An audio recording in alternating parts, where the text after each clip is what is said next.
because I didn't see myself. And I definitely wasn't listening to God.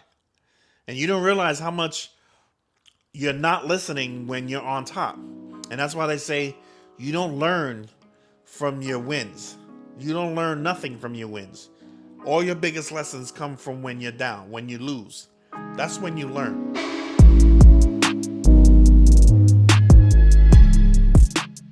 When when I had the job working where I was, when I had the job working for my last career, Lexi and I, we come from poor families. Like we didn't have that kind of money. You know what I mean? So when we were making, 130,000 a year together, like that was more money than we had ever made in our lives together.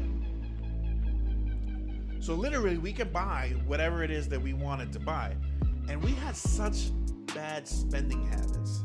And I'm not afraid to admit that. Like we literally, if we wanted it, we just went and got it. And I used to tell her that all the time. If you want it, just go get it. Babe, can I get this? If you want it, go get it. Like I used to say that to her. And she used to say that to me. I mean, I took it to the extreme, but my purchases were a lot bigger. But I used to think about that stuff all the time. I'm like, I used to say I wanted a bigger house. I wanted this expensive car, and I'm like, now I look back at it and I'm like, why? Why did I do that? We had that money and we didn't know what to do with ourselves because, again, we were at a point where we were making more money than we had ever made in our lives collectively. And we took advantage of it and not in a good way. See, the most important thing is to spend money on experiences, because when you spend money on experiences, those experiences are with you for to your last breath. When you buy money, when you buy stuff, how long are you gonna have this stuff? And I think we all can agree that when you move, if you don't realize how much stuff you have until you go to move. And a lot of times when you move, you start seeing stuff that you hadn't seen in years, in a very long time. And that rang true for us, because when we were packing up the house to sell it, I mean, we saw stuff that we didn't even remember us buying, or we didn't even know why we don't even remember why we bought it. More so me than her, I'll admit. But going through the struggle made me realize that how much you really need, and how much you really need to make you happy. The other day, right before the kids got here, on Sunday night, we cleaned up the apartment. We straightened up the apartment, and literally it took us 15 minutes. And I remember saying, like, I was like, hell yeah, how cool was that we got all that done. It was like 15, 20 minutes. She did, she swept, she vacuumed, thanks to our new vacuum cleaner. She swept and she vacuumed, and I did the dishes. I cleaned the bathroom. We straightened up the room. And 15, 20 minutes, it was done. And I was like, how cool is that? And then it reminded me some other things that I read that I learned or I saw that I was like, wow, like that is so true. Like I give you a few examples, two that stick out in my mind the most. I don't know what NBA player this was, but somebody that plays in the NBA, who apparently makes millions, based on the conversation that was being had on the Instagram post. But this person was being ridiculed or made fun of because he only spent, listen to me, he only spent $700,000 on a house. Now, to me, and probably to most of you, that's a lot of damn money for a house. 700,000. I'm thinking about how big that house is. And then I remember saying to myself, like, just because he makes more than that, just because he can buy more doesn't mean he should have to spend more. Like maybe that house is all he needed. Why did he have to go spend millions on a house if that's not what he needed? And there's another story of some type of reporter. I know the guys. I know that I can picture the guy's face. He's an older white guy, maybe in his 50s, bright white hair, like his hair doesn't like his hair makes him look older than what he actually looks like. But he's got bright white hair. He's been around for a long time. Anyway, he was with Jeff Bezos, the owner of Amazon, and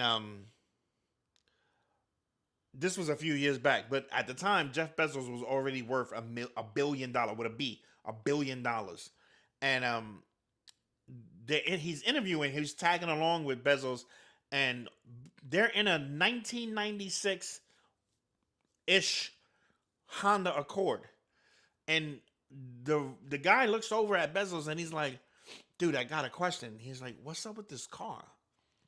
And Bezos looked at him. He's like, "Dude, this is a perfectly good car. Like this car's still running. Like, why am I getting? You know?" He's like, "Do I have to go buy a Rolls Royce simply because I have the money to go buy a Rolls Royce? Like this car's paid off and it's still running." And like seeing those two things, it just made me think. I was like, how much do we really need? And it was a lesson that I feel like I had to go through. And the only way I was going to go through this lesson was by losing everything that I got, that I bought. God literally stripped me from everything, all that noise and those fancy things that I thought I needed, and left me with just enough to get to this point.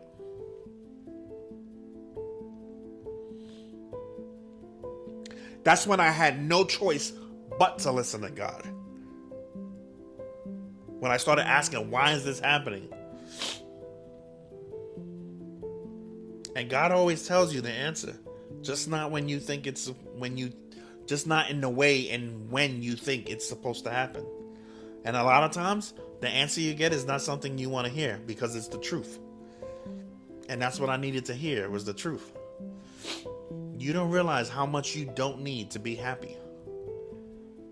I am in a way, not so much living in an apartment, but in a way, I'm way happier in this 1-bedroom apartment with the little bit of stuff I had than when I had all the stuff I thought I ever needed. When I had all the responsibility in the world. And that makes a big difference. But like I said, it wasn't a lesson I would have learned had I not gone through what I needed to go through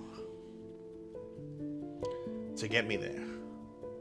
And just like Steve Harvey says, like, I needed everything that happened to me.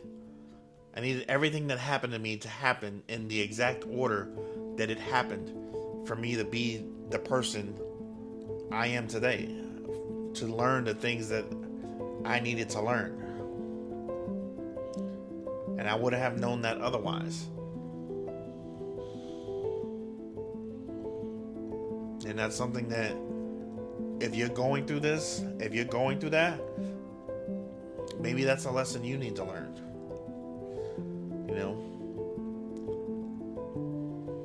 If you lost everything, why did you lose everything? And what did God leave you available to get going forward?